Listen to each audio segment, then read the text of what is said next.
Aku nak tanya korang lah. Kalau korang diberikan pilihan, korang nak percaya dekat siapa?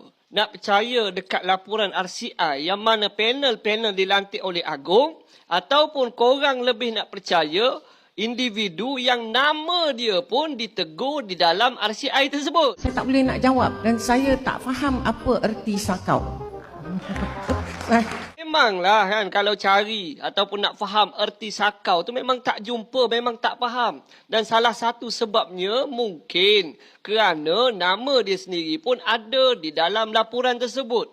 Yang mana RCI tegur kerana individu ini ketika menjawat jawatan sebagai Ketua Audit Negara tidak tegas di dalam pengauditan. Jadi apa yang kita nak heran sangat kalau hari ini dialah yang pergi ke terdepan untuk seolah-olah nak menyanggah laporan tersebut. Sebab nama dia ada dalam tu. Sebab itulah pada aku tak pelik kalau dia ke terdepan untuk nak bentengkan diri dia.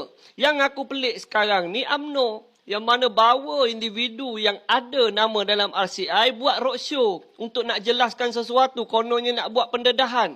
Tapi yang kita tengok lebih kepada nak mengangkat ataupun nak menegakkan benang yang basah semata-mata. Dan kita pun sedia maklum, arwah suami beliau ni pun orang kuat UMNO.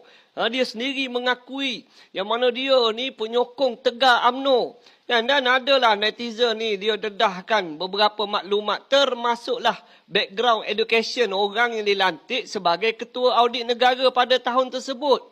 Yang mana dia tak ada pun background di dalam pengauditan ataupun di dalam perakaunan profesional. Jadi di atas kapasiti apa sebenarnya dilantik ni? Satu analogi dan contoh yang sangat mudah lah aku boleh bagi tahu dekat korang. Kenapa negara kita ni ada mahkamah, ada badan-badan yang berwajib ni? Sebab tak semua pencuri mengakui dia mencuri. Dan mungkin sebahagian besar pencuri ni pun tak faham makna curi. Sebab itulah dia mencuri, sebab dia tak faham maksud mencuri itu.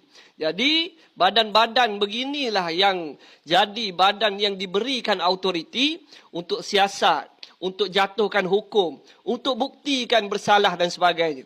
Jadi sebab itulah pada aku, sebagai rakyat biasa, kita kena lebih percaya. Contohnya dalam isu ini, kita kena lebih percaya kepada RCI tu.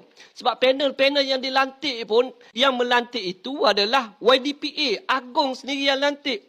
Dia dah tak boleh nak dipengaruhi oleh sesiapa pun. Dan di dalam beberapa laporan berita, kau dah tengoklah kan netizen sekolahkan ataupun netizen bagi pencerahan apa makna sakau tu. Sebab kita dekat bawah sebagai rakyat biasa ni, memang kita faham apa makna sakau.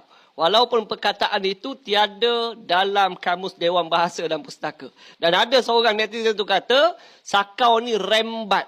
Kalau sakau duit bermakna rembat duit. Tak kiralah gunakan sistem ataupun gunakan cara yang sebaliknya. Assalamualaikum. Ciao.